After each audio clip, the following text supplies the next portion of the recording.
எல்லாரும் இந்த நியூஸை கேள்விப்பட்டிருப்பீங்க. தாவேக்கா 2வது மாநில மாநாட்டுக்கு மதுரைக்கு கடந்த 21 போயிருந்தேன்.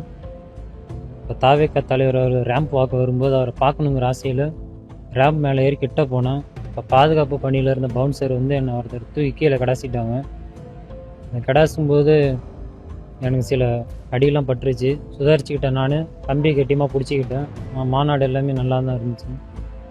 தூக்கி வீசப்பட்டது எப்படி உங்க அம்மாவுக்கு தெரியும், தகவல் தெரியும்? நீங்க சொன்னீங்களா வீட்டுக்கு வந்து?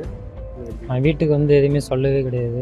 இதுமாரி நடந்துச்சு போச்சு, கீழே விழுந்துட்டேன், எதுவும் சொல்லவே இல்லை. ஆனா உங்க அம்மா வந்து நீங்க விழுந்துட்டீங்க, நீங்க தான் விழுந்தீங்கன்றதை உறுதியா சொன்னாங்க. ஆனா நீங்க வந்து அதை மறுத்தீங்க. அதை வந்து தாவேக்கா நிர்வாகிகள் அழைச்சிட்டு போய் இந்த ப்ரோ பார்த்தீங்கன்னா தெளிவாகவே வீடியோ போட்டிருக்கிறாரு, நீங்களே பாருங்கள். மாநாட்டுக்கு வந்து போயிருந்ததும் சரி, போகிறதுக்கு முன்னாடியும் சரி வீடியோ எடுத்து போட்டிருக்கிறாரு.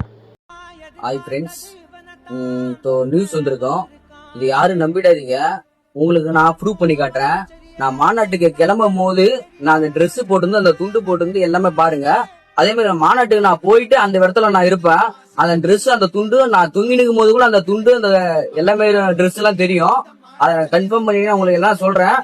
நீங்க நான் வீடியோ போடுறேன் பாருங்க.